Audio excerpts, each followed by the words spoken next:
నీ చిన్న బిడ్డ నీ చిన్న బిడ్డ నీ చిన్న బిడ్డ నువ్వు ఇంట్లో కుర్చీలో కూర్చొని ఉంటే నీ చిన్న బిడ్డ ఒక బరువైన వస్తువుని లేపటానికి ప్రయత్నించడం ఉంటుంది. నువ్వే ఉన్నావు అక్కడ కుర్చీలో కూర్చొని ఉన్నావు, కానీ వాడు ఒక బరువైన వస్తువు, వాడికి బరువు, అది నీకు బరువు కాదు. దాన్ని వాడు పైకి ఎత్తడానికి ట్రై చేసినట్టు ఉంటుంది. వాడు ఎంత ట్రై చేసినా ఎత్తలేడు. చివరికి వాడు ఏం చేస్తాడు తెలుసా? చిన్నపిల్లలను చూసి నేర్చుకోవాలి కొంచెం. వాడు ట్రై చేసి నీ దగ్గరకు వస్తాడు. వచ్చి వాడు చేయి చూపిస్తాడు, నాకు అది కావాలని. అప్పుడు నువ్వు వంగి నీ చేతితో తీసి వాడి చేతుల్లో పెడతావు. నీకు సాధ్యమైద్ది, కానీ ఆ బిడ్డకు సాధ్యం కాదు. ఆ బిడ్డ నేర్పుతున్న పాఠం ఏంటంటే, నాకు అలివిగానప్పుడు నేను అమ్మను ఆశ్రయించినట్టు, నాకు అలివిగానప్పుడు నేను నాన్నను ఆశ్రయించినట్టు, మీకు అలివిగాని విషయాలు కళ్ళ ముందు కనపడుతున్నాయి కనుక మీరు ఆయన ఆశ్రయించండి. సమస్తం మీరు పొందగలరు. నువ్వు పోరాడుతున్నా మానసిక, శారీరక, ఆత్మీయ పోరాటాలు మూడింట్లో నీకు విజయాన్ని సిద్ధించి నిన్ను జయపథంలో నడిపించగలిగిన పరిశుద్ధాత్మ దేవుడు నీకు తోడై ఉన్నాడు.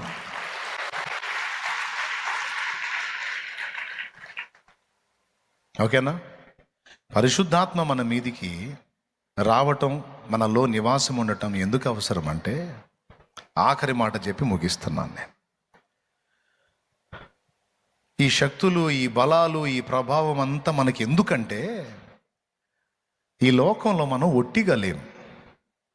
శత్రువుల మధ్యలో ఉన్నాం మనం. మనల్ని భయంకరంగా ద్వేషించేటువంటి సాతాను, వాడి సిబ్బంది, దురాత్మలు, అపవిత్రాత్మలు, అంధకార శక్తులు, వీటి మధ్య మనం ఉన్నాం. అది అసలు విషయం. ఇవన్నీ మన కంటికి కనబడని శత్రువులు, కానీ ఉన్నాయా లేవా? లేకపోతే బైబిల్లో అన్నిసార్లు రాస్తాడా, ఆ దయ్యము వానిని ఎక్కడ పట్టెనో అక్కడ వానిని విలవిలలాడించాను అని, ఆ దయ్యం పట్టెనని, దయ్యం పట్టిన వాడు ఇలా ఉన్నాడని, యేసు దయ్యమును వెళ్ళగొట్టాడని, అపోస్తలులు దయ్యాలను వెళ్ళగొట్టారని. అసలు ఇంకా చెప్పాలంటే ఆయన ఇచ్చిన అధికారాల్లో మొట్టమొదటి అధికారం దయ్యాల మీద ఇచ్చాడు. దీన్ని బట్టి ఏమర్థం అవుతుంది మనకి? మన శత్రువులు మనకంటే బలవంతులు. భూమి మీద ప్రతిరోజు రాత్రి పగలు తేడా లేకుండా కనీసం ఒక్కొక్కడిని తక్కువ అంటే ఒక 100 మంది శత్రువులు అబ్జర్వ్ చేస్తూ ఉంటారు మనల్ని. క్రీస్తు రక్తంలో కడగబడిన మనల్ని. లోకస్తులు అయితే ఆల్రెడీ చచ్చినట్టున్నారు, చచ్చిన స్థితిలో ఉన్నారు కదా. వాళ్ళు ఆల్రెడీ వాడి సంచిలో ఉన్నారు. ఎవరి సంచిలో ఉన్నారు? లోకస్తులు ఆల్రెడీ వాడి బ్యాగ్లో ఉన్నారు. వాళ్ళ గురించి అసలు వాడికి పట్టింపే లేదు. వాడి దృష్టి అంతా మన మీదే. ఎందుకంటే తప్పించుకున్నాం మనం, ఆడి సంచిలోంచి తప్పించుకున్నాం. యేసయ్య రెక్కల కిందికి చేరాం మనం. మనల్ని ఎలాగైనా నాశనం చేయాలని. శరీరాన్ని దొరికితే శరీరాన్ని వేటాడతాడు, మనసు దొరికితే మనసు వేటాడతాడు, ప్రాణాన్ని. ఆత్మీయ జీవితంలో దొరికితే అక్కడ వేటాడతాడు అండి. నేను అందుకే అన్ని విషయాల్లో జాగ్రత్తలు చెప్తా. ఆత్మీయ విషయంలో జాగ్రత్తలు చెబుతా, శరీర విషయంలో కూడా జాగ్రత్తలు చెప్తా. హెల్మెట్ పెట్టుకోండి నేను ఎందుకు అంతసేపు మొత్తుకున్నానని తెలుసా? నీకు తెలియదు నిద్రమోహవాడా, నువ్వు దొరికితే నిన్ను చంపాలని ఉన్నాడు వాడు. నేను చెప్పేది నిజం. నువ్వు మారు మనసు పొంది రక్షణ పొంది ఇప్పుడు దేవుని సాక్షివై ఆత్మల రక్షణ కోసం తప్పిస్తున్నావు కదా. వాడు నిన్నేం చేయలేక, నిన్ను అనపలేక, అవకాశం చిక్కితే నీ తప్పే చూపించి నిన్ను లేపేయాలని చూస్తున్నాడు వాడు నాకు గీస్తాడు, నీకు గీస్తాడు. అది విషయం. నేను చెప్పినా ఎంత చెప్పినా అర్థం కాదు మీకు. ఏమన్నా అర్థమైంది? ఇప్పుడన్నా అర్థమైందా? భయపెడుతున్నానా? జాగ్రత్త చెప్తున్నానా? అంటే ఈ మాట కూడా ఎవరు చెప్తున్నారు? నువ్వు ఉండాల్సిన జాగ్రత్తలో నువ్వు పరిశుద్ధాత్ముడే హెచ్చరిక జారీ చేసేది. ఎక్కడ చిక్కితే అక్కడ మన ప్రాణాలను తీయాలని కూడా వాడు. నేను నిజం చెప్తున్నా, మీరు ఏమన్నా అనుకోండి, ముగించేస్తా ఇక నేను. మనం మానసికంగా చిక్కితే రకరకాల ఆలోచనలు, దరిద్రగొట్టు సందేహాలు, ఆలోచనలు, భయాలు రకరకాల భయాలు తీసుకొచ్చి మనల్ని మెంటల్గా ఒత్తిడికి గురి చేసి మనం మానసికంగా శారీరకంగా నలిగిపోయేటట్టు చేస్తాడు వాడు. గోరంత దాన్ని కొండంతగా చూపిస్తాడు వాడు. దానికి ఊరకనే చిన్నదానికి ఆందోళన పడేటట్టు చేసి, టెన్షన్ పడేటట్టు చేసి, భయపడేటట్టు చేసి గందరగోళం చేసేస్తాడు వాడు. నువ్వు ఎక్కడ బెండ్ అవుతున్నావో అక్కడ వేటాడటం మొదలు పెడతాడు వాడు. మనస్సుని వేటాడతాడు. అనవసరపు భయాలు పుట్టిస్తాడు, అనుమానాలు పుట్టిస్తాడు. నువ్వు శారీరకంగా చిక్కితే పాపంలో పడేయటానికి పోరాడుతూ ఉంటాడు. నువ్వు పాపంలో పడ్డావు అనుకో, ఇక ఆత్మీయ జీవితాన్ని వేటాడటం మొదలు పెడతాడు. నువ్వు రోడ్డు మీద వెళుతున్నప్పుడు శారీరకంగా నిన్ను చంపడానికి ట్రై చేస్తాడు, నీ ప్రాణం తీయటానికి ట్రై చేస్తాడు. ఇలాంటి ప్రమాదం మనకి శత్రువుతో ఉంది గనుకనే ఇది కూడా మీరు నమ్మాలి. తన యందు భయభక్తులు గల వారి అందరి చుట్టూ దేవుడు తన దూతల్ని కాపలా పెట్టాడు.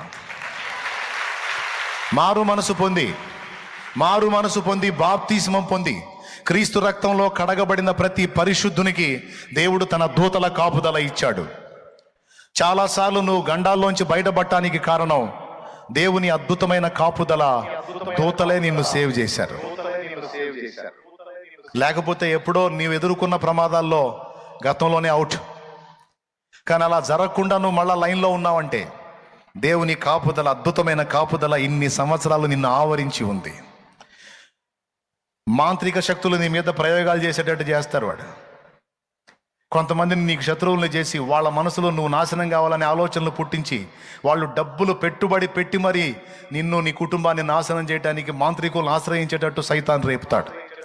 అలాంటి ప్రయోగాలు కూడా నీ కుటుంబం మీద జరిగాయి, నీ మీద జరిగాయి, నా మీద జరిగాయి. కానీ ఏం గాల?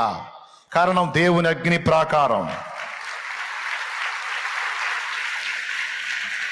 రాత్రియు పగలును పాదములకు రాయి తగులకుండా, రాత్రియు పగలును పాదములకు రాయి తగులకుండా మనకు పరిచర్య చేయుట కొరకు, మనకు పరిచర్య చేయుట కొరకు దేవదూతలు మనకుండగా, దేవదూతలు మనకుండగా.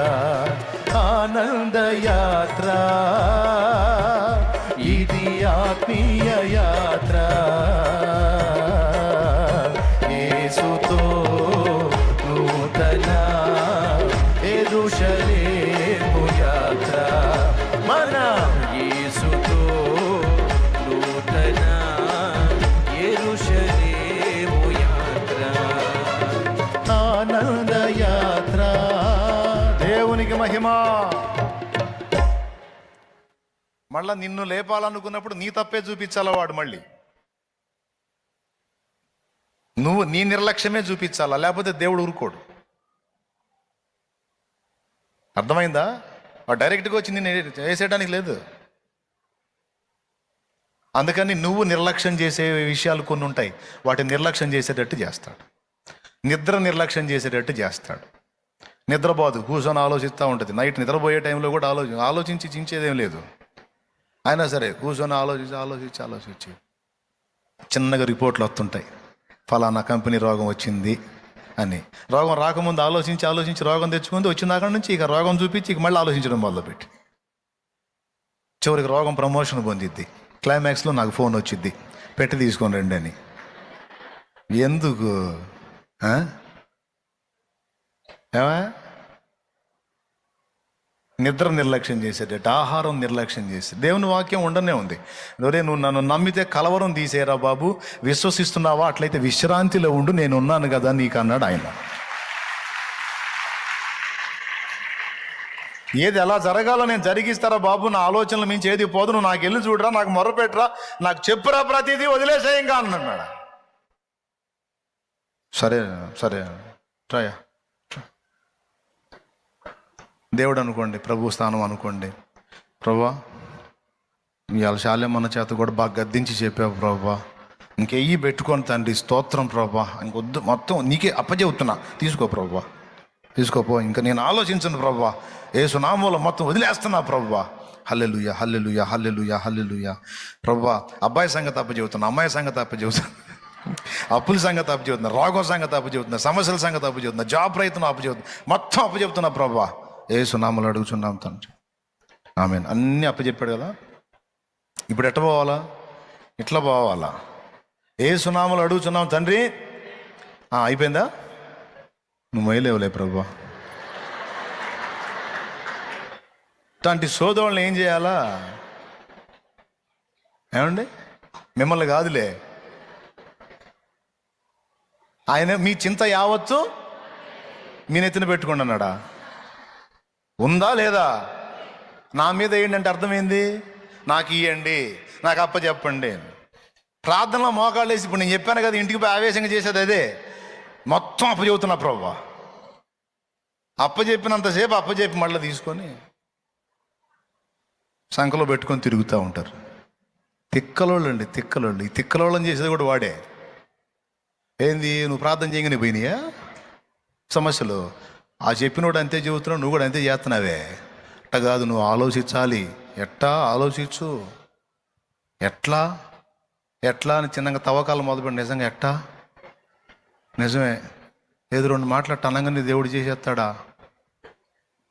అసలు ఆయన నీ బోటు దానికి అసలు చేయడు, నీ బోటోడికి అసలు చేయడు. నిజమే, అసలు నేను మంచిదాన్ని కాదుగా, అసలు నేను మంచోడిని కాదుగా.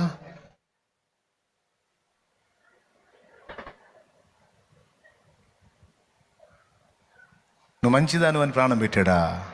మంచోడు అని ప్రాణం పెట్టాడా? ఆయన రక్తంతో కొట్టేశాడు కేసులన్నీ.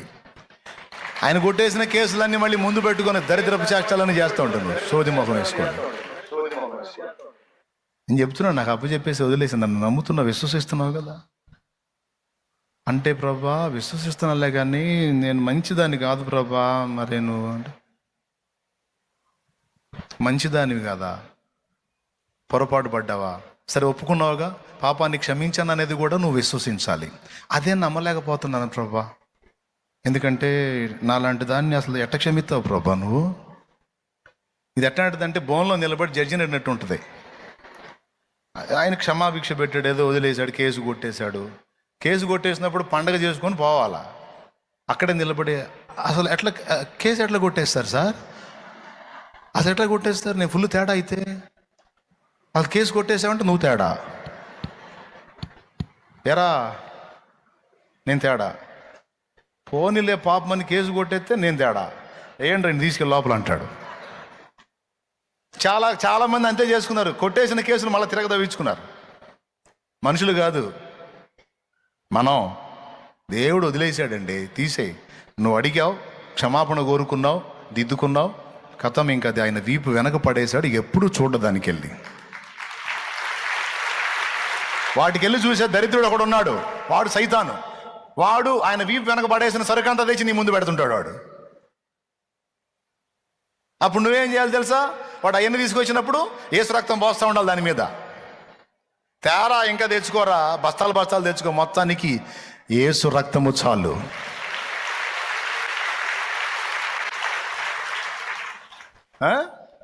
ఇంకేమన్నా దోషాలను గురించిన భయం ఉందా, ఆలోచన ఉందా? వదిలేసేయాలా, తీసేసాడు, క్షమించాడు, వదిలిపోయి.